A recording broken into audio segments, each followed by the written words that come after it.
Africa दुनिया का दूसरा सबसे बड़ा बरे आज़म है जो कुदरती मादनियात से माला माल है। पूरी दुनिया के 35% डायमंड, गोल्ड, यूरेनियम, गैस और पेट्रोल के ज़खायर इसी बरा आज़म में मौजूद हैं। ज़राअत के लिए भी अफ्रीका की ज़मीन बेहतरीन समझी जाती है। इतना सब कुछ रखने के बाद भी अफ्रीका दुनिया का गरीब तरीन बरा आज़म है। यहाँ की 45% आबादी शदीद ग़िज़ाई क़िल्लत और गुर्बत का शिकार है। दुनिया के नायाब और महंगे तरीन कुदरती ज़खायर रखने के बावजूद ये इतना गरीब क्यों है? आज अफ्रीकी ममालिक में हर तरफ भूख प्यास, गरीबी और करप्शन देखने को मिलती है। अफ्रीकी ममालिक के लोग ताकत, इक़्तिदार, हुक्मरानी और मदनियात के लिए आपस में लड़ रहे हैं और यहाँ की अवाम हुक्मरानों और जर्नैलों के इस खेल में बेदर्दी से पिस रही है। अफ्रीका दुनिया का दूसरा सबसे बड़ा बरा आज़म है जो कुदरती मादनियात से माला माल है। दोस्तों, सूडान कभी अफ्रीका का सबसे बड़ा मुल्क था, लेकिन 2011 में सूडान टूटकर 2 हिस्सों में तकसीम हो गया। आज से तकरीबन एक दहाई कबल इस इतने बड़े इस्लामी मुल्क के टूटने की वजह क्या बनी? इसकी तकसीम में जर्नैलों के इक़्तिदार का लालच, मजहब, नस्ली रंग और तेलो सोने के ज़खायर का किरदार था। मुल्क का जुनूबी हिस्सा टूटकर अलग हुआ, उसका नाम साउथ सूडान रखा गया, जबकि दूसरे हिस्से को रिपब्लिक ऑफ सूडान के नाम से जाना जाता है। पिछली 2 सदियों में मिस्री, उस्मानी और बिरतानवी इस जगह हुकूमत कर चुके हैं। 1956 में सूडान ने मिस्र, बिरतानिया की मुश्तरका नौआबादियाती हुक्मरानी से आज़ादी हासिल की। आज़ादी के बाद शमाली सूडान में अरब मुस्लिमान आबाद थे। हुकूमती सरबराह और जर्नैल भी शमाली सूडान से ताल्लुक़ रखते थे, लेकिन जुनूबी सूडान में ज़्यादातर गैर अरब मकामी कबाइल और मसीही लोग आबाद थे और जुनूबी सूडान में ही सोने और तेल के ज़खायर थे।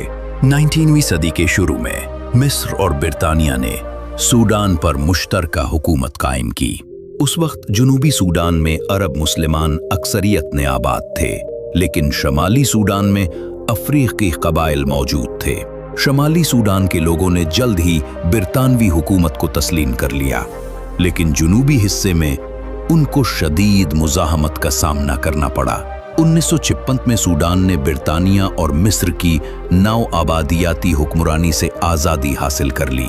सूडान ने पार्लिमानी निज़ाम के तहत आज़ादी हासिल की और इसके बाद ही मुल्क में पार्लिमानी हुकूमत कायम हो गई। मुल्क की हुक्मरानी के लिए सियासी जमातों और फौज में आपस में झगड़े होने लगे। जुनूबी सूडान में क्योंकि मसीही लोग और मकामी कबाइल आबाद थे, उनका कहना था कि वो किसी सूरत में भी शमाली सूडान के हुक्मरानों की हुकूमत को कबूल नहीं करेंगे। इसकी एक बड़ी वजह नस्ली रंग और मजहब भी था। शमाली सूडान के हुक्मरानों का कहना था कि जुनूबी सूडान एक इस्लामी रियासत होनी चाहिए, लेकिन जुनूबी सूडान के लोगों का ख्याल था कि शमाली सूडान के लोग जो अक्सरियत में मुसलमान थे, उनके मातहत नहीं होने चाहिए, और ये बात शमाली सूडान के लोगों को तस्लीम नहीं थी।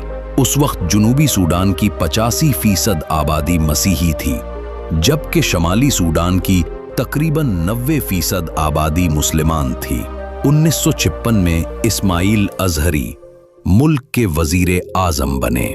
मुख्तलिफ सियासी गुरोहों और मजहबी हलकों ने इस हुकूमत को कमज़ोर कर दिया। 1958 में सूडान में जनरल इब्राहिम अब्बूद ने पहला फौजी मार्शल लॉ लगाया।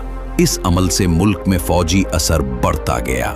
1964 में अवामी इनकलाब की वजह से मुल्क में सिविल वॉर शुरू हो गई। 1969 में सूडान में फौजी हुकूमत कायम हुई।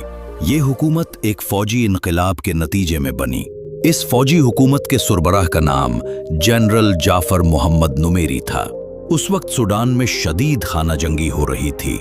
सूडान जंगी व माशी बुहरान का शिकार था। जनरल जाफर की हुकूमत का खात्मा 1985 में एक फौजी बगावत के जरिए हुआ। उस वक्त मुल्क में सादिक अल मेहदी की जमहूरी हुकूमत कायम हुई। 1989 में उमर अल-बशीर ने फौज और इस्लामी सियासी जमातों के साथ मिलकर सूडान की हुकूमत पर कब्जा कर लिया। सदर उमर अल-बशीर मुसलसल 30 साल तक हुकूमत करते रहे। ये मुल्क की सबसे तवील तर फौजी हुकूमत थी। उमर अल-बशीर के दौर में मुल्क में महंगाई और माशी बहरान ने अवाम को बुरी तरह मुतासिर किया। इस शख्स ने 2003 में होने वाली दारफोर की जंग में सूडान की तारीख की बदतरीन नस्लकुशी की। ये जंग 2003 से 2008 तक जारी रही, जिसमें लाखों लोग मारे गए। 2010 में सदर उमर अल-बशीर के दौर में ही RSF मिलिशिया बनी, जो आज पूरे मुल्क को तबाह कर रही है। इस हुकूमत में जुनूबी सूडान के नुमाइंदों की निशस्तें बिल्कुल न होने के बराबर थीं। जुनूबी सूडान के लोगों में इस अमल की वजह से गम और गुस्सा बढ़ता गया, जो खाना जंगी और सिविल वॉर का सबब बन गया। इस सिविल वॉर में 20 लाख लोग मारे गए। आखिरकार 20 साल के बाद इस जंग का इख्तिताम एक अमन मुआहदे के जरिए हुआ। ये मुआहदा 2005 में कीनिया में हुआ, जिसमें सूडान ने जुनूबी सूडान को खुद मुख्तारी दे दी। इस मुआहदे में ये लिखा गया कि इस मुआहदे के 6 साल बाद यानी 2011 में एक रेफरेंडम के जरिए जुनूबी सूडान को आज़ादी दे दी जाएगी। अगर वो चाहें तो सूडान का हिस्सा रहें और चाहें तो अलग मुल्क जुनूबी सूडान बना लें।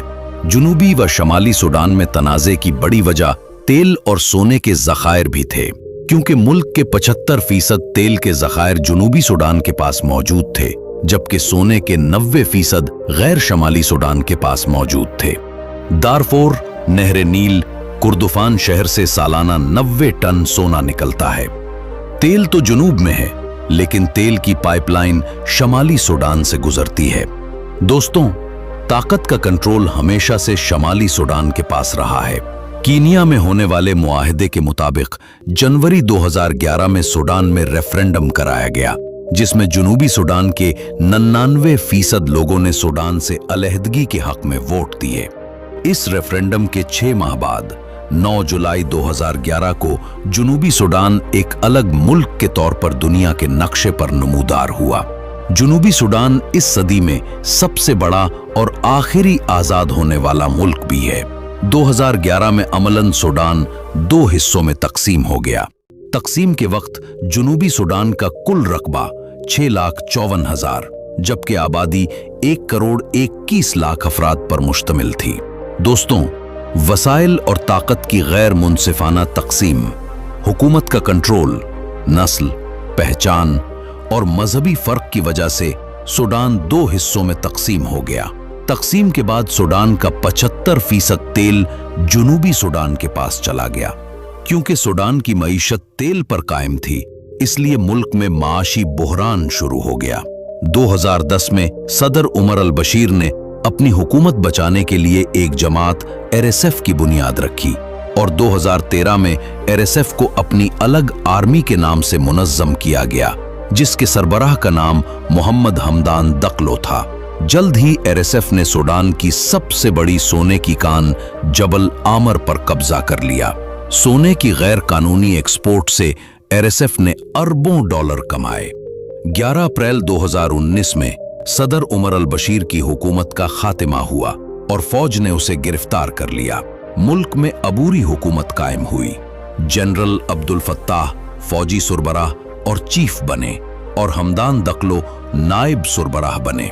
पहले ये दोनों एक दूसरे के हमायती थे और आज ये एक दूसरे के सबसे बड़े दुश्मन बन चुके।